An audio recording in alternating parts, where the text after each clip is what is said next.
Hey folks, today, as it turns out, there were two tanks that sort of needed my attention. And I've decided to not only do the Spec 16 gallon, but we're going to take a look at the Steampunk tank today also, and do a little bit of an update, a little bit of a trim and upkeep on these, and talk a little bit about longevity of aquariums. Before we get too much further, I'd like to say a quick thank you to my Patreons, past, present, and future. You are a huge part of what makes this a successful show, and I really appreciate your help. Thank you. Okay, so like I said last week, I have some maintenance to do on the Spec 16 gallon, so let's start downstairs with that. So 16 gallons is kind of a weird size for an aquarium. It's kind of an oddball size to begin with. The shape's pretty standard, got the kind of a standard rectangle. It sits up off a ledge a little bit, kind of like the edge does, which gives it a little bit of interest, a little visual interest just in the aquarium itself. When I set this one up, there's kind of two setup videos, because the first setup I did, I really hated the aquascape. Like that aquascape only lasted a few months, but it's sort of integral into the substrate that's in there. So the substrate I used was all pretty high-end ADA stuff.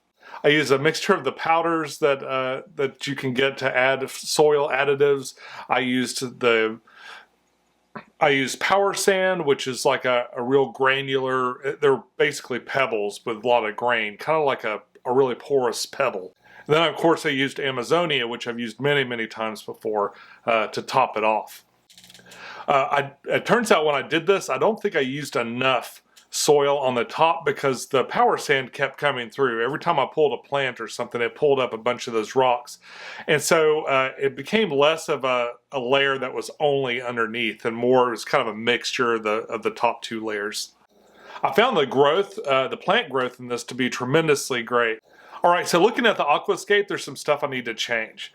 It's got stem plants growing right up the front. I've kind of like just let this one go and let the plants kind of go everywhere, occasionally pulling a plant here and there. When I was doing some trimming a couple of weeks ago, a couple of plants got loose back in the back. And what I think I want to do, I've got those sword plants that are growing in here. I've got them going somewhere else, or a couple other tanks also. And I think I'm through with them in this tank at least. They've gone everywhere. They've even made their way into the filter and are kind of growing up through the filter. So I'm going to pull all of those out. I'm going to swap some of the stem plants to the back. I'm going to rearrange some of the cryptparva that's going around as a carpet in the front and just try to set up something else that I can let grow out and see what it looks like. I had something I wanted to mention too about tank longevity. So when you see aquarium setups in photographs and videos and stuff, you need to understand that most of the time, a lot of the stuff you see was good up until that photograph was made or that video was made, and then it went back to normal, which is probably a mess from time to time. A lot of the setups that I do, they start off looking pretty weak, like maybe even low planted and stuff, but the reason is it's real important to me that the plants that grow back in are adjusted for that environment. So I try to spread out plants and hopefully have them grow together. And those plants that kind of make up the initial plants, those plants in between the plants that I initially planted are going to be what really holds the tank together. They're going to be the ones with the strongest roots, the individualized leaves that are especially made for the light that I've got above it. That's all part of really creating a stable environment and stuff. So what I try to do is kind of get things started in the direction I want to go. I kind of guide it a little bit along the way, but I don't want to spend week after week, tucking at this plant, nipping at this plant. I just kind of like let it go and just kind of see what happens. Sometimes I've been real lucky with this, and sometimes, it doesn't look as good. I feel like with planted tanks, there's such a diverse kind of taste in and around planted tanks of what looks great and what doesn't. And sometimes you can be real successful at growing the plants, but the aquascape just looks kind of boring.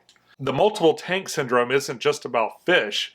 For me at least, eventually I'll grow out a tank and I'll look at it and I want, wow, I could cut half the plants out of there and just start a whole nother tank. The disadvantage is that your tanks start looking alike, like a little too much alike. And because of that, sometimes I'll make extreme changes in hardscapes and stuff. But eventually, when they grow over, you end up with a lot of the same plants. And I try to bring other plants in here, but what you see most of in my tanks, if you've been watching a long time, the plants that you see the most of, they're just the ones that survive with the way I keep plants. That's the amount of light, the kind of water that I have, CO2, no CO2. I don't dose a whole lot. I have been doing little squirts here and there, but it's been fairly inconsistent, not enough to like say, oh, look at the huge difference. So looking back at the Spec 16, it's been re-scaped like this. I've hacked it up quite a few times and put it back together. And what I did this time is I pulled out all the sword plants, I rearranged some crypt parv, and then I took the stem plants and I put them in the back. I've incorporated a few more pieces of dragonstone. I kind of need to, I think I would like to put even more dragonstone in there, but I need to look through my bins and try to maybe break some more up. For some reason, all my small pieces of dragonstone are gone, and I can't remember what scape I used them on. I need to check my buckets. They're probably in the bottom of one of my buckets in the garage. One thing I do when I'm trimming a tank is I be sure to go through your Anubias. If you've got a big bush of Anubias like this, if you go through and you trim the ones that have holes in it or excessive algae and stuff like that, but it's real important with Anubias to kind of keep all the nutrients going to the really healthy leaves and stuff, because it will try to sustain these ones that are kind of like dying on the vine, you know, with holes in it and they're kind of long in the tooth. Go through and trim some of those. It might look a little thin at first, but it'll grow back twice as thick. And that's how you trim your bush. I'd say hardware-wise, the Spec 16 has done really well. The light that it comes with works great. I love the little tiny feeding hole at the top. It's in a very convenient spot. I did have to kind of make a minor adjustment on the pump and take out the little sponge pre-filter on the pump to get it to work more consistently. Overall, it's been a great tank. I really like it. I don't have any plans in shutting it down anytime soon. I'm excited to see where the new scape goes and see what it looks like in a few weeks. For fish, the Spec 16 has a half beak, and it's got a couple of celestial pearl danios that are very shy. I'm actually not sure how many there are. I think my numbers are kind of dwindling in there a little bit. I know I have at least 2. I'd like to add more, but there haven't been very many at the store lately, so maybe I'll have to wait till some of them show up.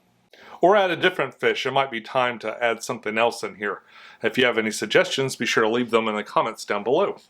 It's also a red cherry shrimp sanctuary, and it's where I mainly grow out my cherry shrimp, which is odd with the half beak. He chases them around a little bit, but he can't seem to catch any. I'm sure he catches the odd one here or there, but yeah, I'm excited to have those two together because I never would have thought to do it. But the cherry shrimp do great. There's plenty of hiding places. Of course, the secret to keeping any kind of these shrimp like this, the red cherry, the neocardina shrimp, is to either do piles of rocks, or you could do java moss, or anything that's got really dense foliage and stuff, and they'll just turn it into a shrimp city. And they can raise their young, and the young can get big enough to sort of defend themselves and get nice and fast and knowledgeable enough to get away from predators. So moving on up here, as you can see, I don't know if you can see it too well here, but it is quite a bit more empty than it was before. I think it was around this time last year, or maybe a little bit earlier, that I did I'm trimming the Steampunk tank, and I feel like I've done about one of those videos a year, and that's about how often I trim it. This one also doesn't get water changes very often. I did a water change. I did actually a water change with this video because I discovered the TDS. The TDS readings in here were quite high compared to my other aquariums. And that's just because I've only been adding water to this. So I'll add water and test a lot of other parameters, but I actually didn't have a way to measure the TDS before, or I had a chemical way, but I didn't have a digital one, which is a little bit easier to read.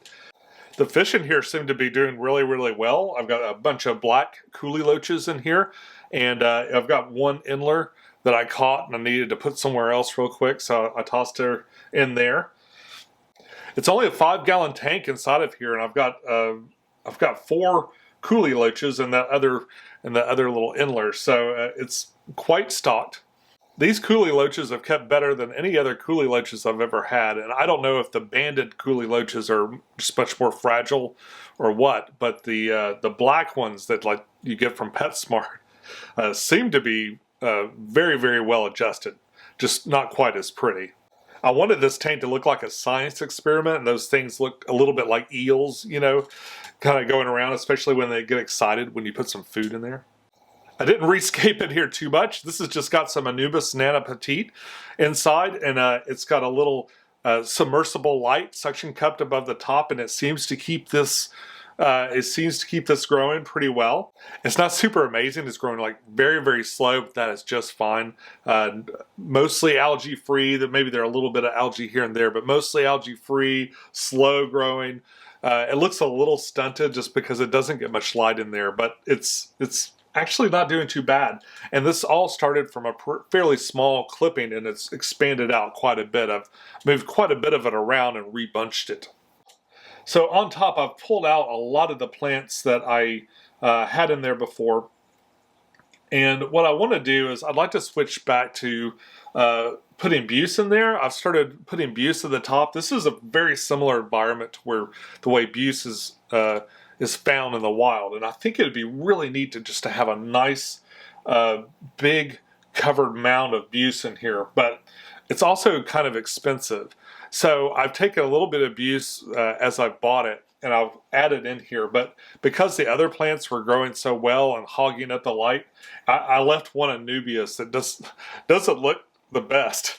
It's kind of spindly and stuff, and all the leaves are deformed. It's way too big for this little terrarium.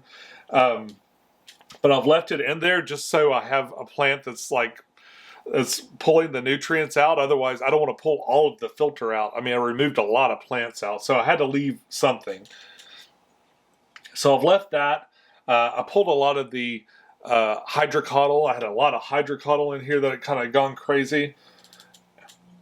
I got a new order of Buse I bought just to put in here. So I bought some Buse off eBay. I've implanted it all over there. I suspect it was grown above water anyway, so it's probably already acclimated. They didn't specify in the ad whether it had been grown underwater or above water, but about 80% of the time it's just slightly above water. So this should work just fine.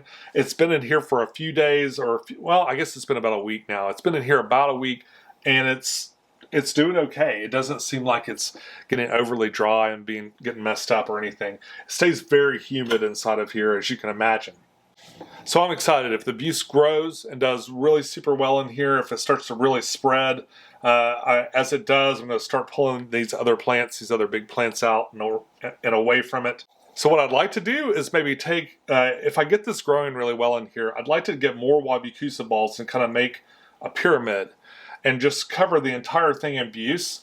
Maybe take the water that's coming out over here, just kind of squirting into the tray, take it right up the middle, and let it come back down. The Wabicusa balls will wick all that water out of the tray on up there anyway, and probably keep Buse alive inside of a very humid environment like this. But wouldn't that be neat to have just kind of a pyramid of Buse all the way around here? This tank has really surprised me. It's held up very, very well. My uncle built the sleeve that's on here and did just a fantastic job. It still looks good years later. This lid eventually warped, but that's really the only thing that's kind of gone south with including wood in this. There's a lot of components to it. I encourage you to go back to the setup video for this if you're curious. There's a whole story about how I created this and won a couple of awards at a fish show. It was pretty fun. I think I'm going to wrap it up there this week. I think I'm ready to talk about my dirted tank. It's looking pretty stable. I still need to do some water tests and stuff. I like to get those independently done. I take them somewhere else so I'm not jaded by the results. But yeah, I think we're about ready to talk about that. So maybe next week will be the dirted tank. I say maybe because I could change my mind at any moment. But yeah, I'm thinking next week is going to be the dirted tank. And I'll see you then. Until next time, follow your bliss, keep a clean tank, and I'll see you soon. Bye-bye.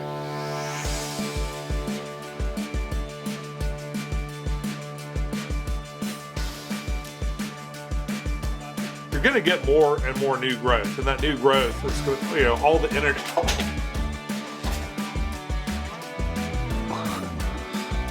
So I'm excited. It's also my red cherry shrimp sanctuary. It's also my red cherry shrimp. I sound like Sean Connery. It's also my red cherry shrimp sanctuary. It's also my red cherry shrimp sanctuary. It's also a red cherry. It's also a red cherry shrimp sanctuary.